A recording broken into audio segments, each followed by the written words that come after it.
जयपुर गांव में दो भाई रहा करते थे। मोहनलाल जो बहुत ही धनवान व्यक्ति था और उसके पास धन दौलत की कोई कमी नहीं थी, और उसी का छोटा भाई भोला बहुत ही गरीब था। भोला दिन भर अपने खेत में मजदूरी करके अपने घर को चलाता था और इन दोनों के माता पिता का एक एक्सीडेंट में देहांत हो गया था। अपने माँ बाप के गुजरने के बाद मोहनलाल ने बड़ी ही चालाकी से सारा धन और सारी जमीन हड़प ली और भोला को बस एक छोटी सी जमीन दे दी। लेकिन मोहनलाल बहुत ही लालची आदमी था। इतना धन पाकर भी उसका पेट नहीं भर रहा था और अब उसकी नजर छोटे भाई भोला की जमीन पर थी, क्योंकि भोला की जमीन काफी उपजाऊ थी और भोला ने अपनी जमीन की बदौलत ही अपने बेटे मोहित को गांव से बाहर शहर में पढ़ने के लिए भेज दिया था। ऐसे ही एक दिन मोहनलाल भोला के पास आता है।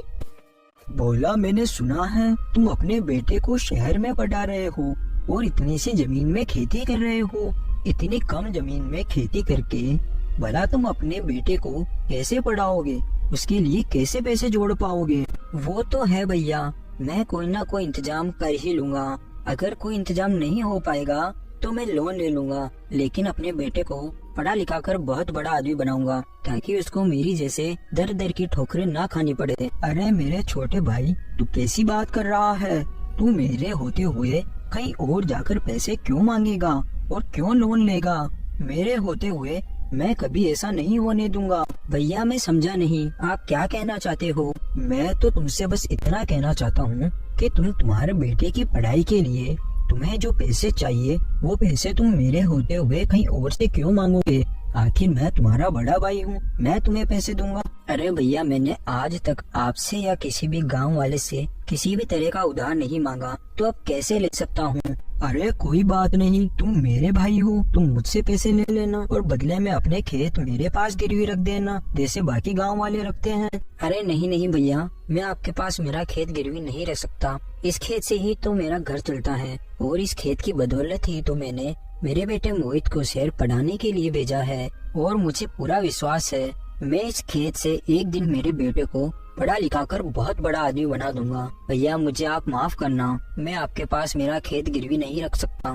ये बोलकर भोला वहाँ से चला जाता है और मोहनलाल को बहुत गुस्सा आता है। फिर ऐसे ही कुछ दिन बीत जाते हैं। मुझे कैसे न कैसे करके उस भोला से वो जमीन तो लेनी ही पड़ेगी। अरे हाँ, एक तरकीब सूझी मुझे। फिर मोहनलाल भोला के पास जाकर, भोला भाई, मुझे तुम्हारी खुद खर्जी देखकर बहुत अच्छा लगा। मैं तुम्हारा बड़ा भाई होने के नाते तुम्हारी मदद करना चाहता हूँ और तुम भी इस बार तो मेरी मदद लेने से इनकार नहीं कर पाओगे। और अगर सच में तुम मुझे अपना बड़ा भाई मानते हो तो तुम मेरी मदद जरूर लोगे। ठीक है भैया, बताइए आप क्या बोलना चाहते हो? भोला भाई, तुम चाहो तो मुझसे पैसे मत लो और ना ही तुम्हारी जमीन मेरे पास गिरवी रखो। तुम एक काम करो, जो गांव की दूसरी तरफ मेरी जमीन है वो जमीन तुम्हारी जमीन से 4 गुना है।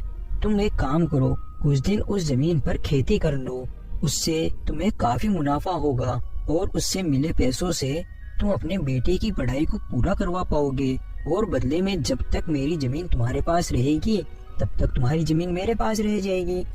भोला ना चाहते हुए भी बड़े भाई मोहनलाल की बात मान जाता है और मोहनलाल बड़ी ही चालाकी से अपने छोटे भाई भोला से पेपर पर अंगूठा लगवा लेता है, क्योंकि भोला पढ़ा लिखा नहीं था, इसलिए इस बात से भी अनजान था कि उन पेपर पर क्या लिखा है। उसके बाद मोहन बहुत खुश हो जाता है और भोला की जमीन पर अपना कब्जा जमा लेता है और वही बेचारा भोला कुछ दिनों बाद उस जमीन पर खेती करने के लिए चला जाता है।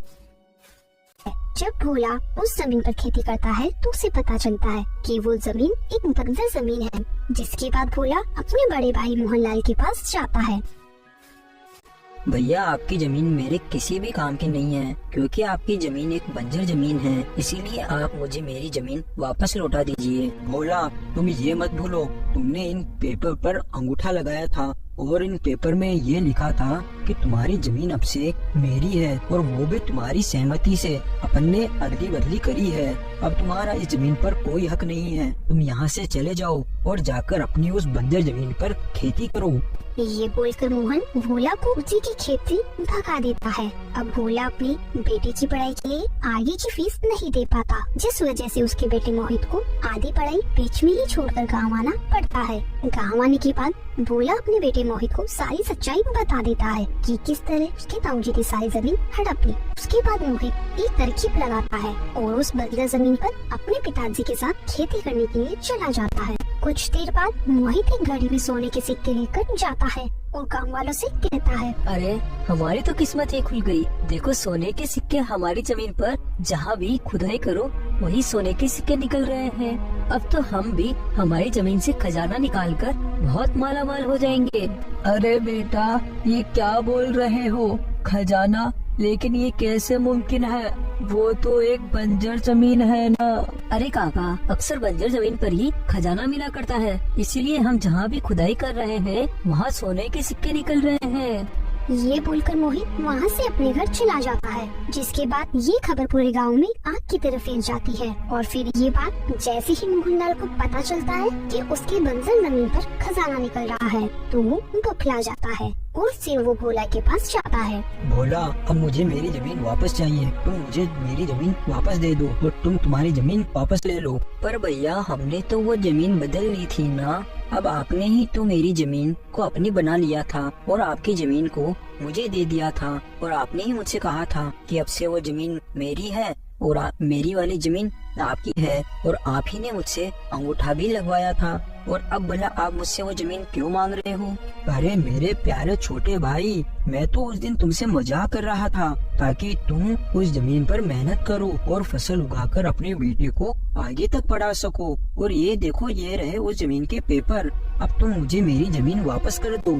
मोहित मोहनलाल की सारी बातें सुनकर बोलता है, आपको आपकी जमीन मिल जाएगी, लेकिन पर मेरी एक शर्त है। मोहित बेटा, मुझे तुम्हारी सारी शर्तें मंजूर हैं। तुम बस मुझे मेरी जमीन वापस दे दो। आपको भी हमारी जमीन वापस करनी होगी और साथ ही आपको आपकी जमीन लेने के लिए हमें उस जमीन का 2 गुना पैसा देना होगा, तभी हम आपको आपकी वो जमीन वापस करेंगे और ये सारा काम लिखित रूप में होगा।